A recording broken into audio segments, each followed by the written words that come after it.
Hello, this is Mr. White, and we're on Chapter 11. This is Lesson 4, Introduction to Vertebrates. My Planet Diary. Brr, it's freezing. How can anything survive in Antarctica, the coldest and windiest place on Earth? Emperor penguins have many physical characteristics that help them live there. For example, they have a layer of fat that helps them stay warm.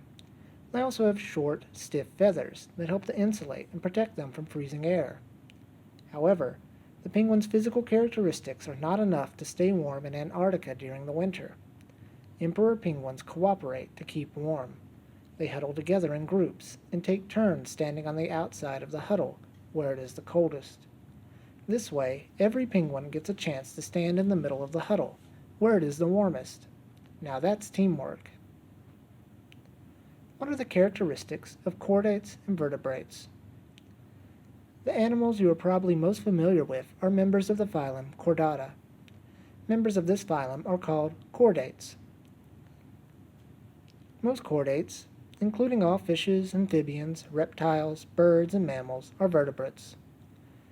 A few chordates, such as squirts and lancelets, do not have backbones.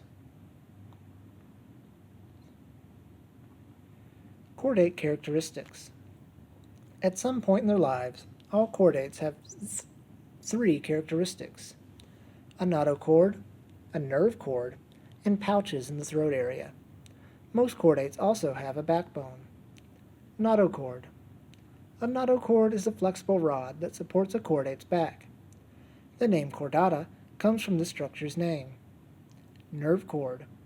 All chordates have a nerve cord that runs down their back. Your spinal cord is such a nerve cord. The nerve cord connects the brain to nerve cells in other parts of the body. Throat pouches. At some point in their lives, chordates have pouches on their throat area. In fishes and lancelets, like the one shown in Figure 1, grooves between these pouches become gill slits. In most other vertebrates, the pouches disappear before birth. Backbones. In addition to a notochord, a nerve cord, and throat pouches, most chordates have a backbone. The backbone, or spine, runs down the center of the back and replaces the notochord. The backbone is made up of a stack of many small bones called vertebrae.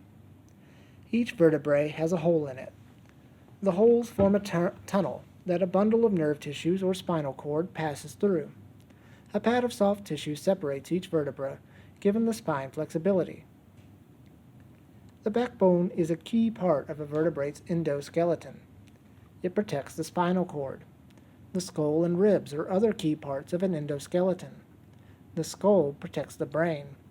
The ribs protect the heart and lungs. An endoskeleton, such as the one you can see in Figure 2, shapes a body and provides muscles with places to attach. It also forms an internal frame that supports the body and allows it to move easily. An endoskeleton grows with the animal. Vertebrates often grow larger than animals without an endoskeleton. How do vertebrates control body temperature? The major groups of vertebrates differ in how they control body temperature. Some vertebrates do not produce much internal heat. Therefore, their body temperatures change with the environment.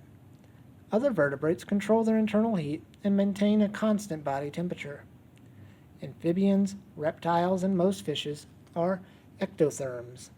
An animal that produces little internal body heat is called an ectotherm. Its body temperature changes with temperature changes in its environment. Birds and mammals are endotherms. An endotherm is an animal that controls the internal heat it produces and regulates its own temperature. An endotherm's body temperature is always fairly constant. Endotherms have adaptations such as sweat glands, fur, and feathers for maintaining body temperature.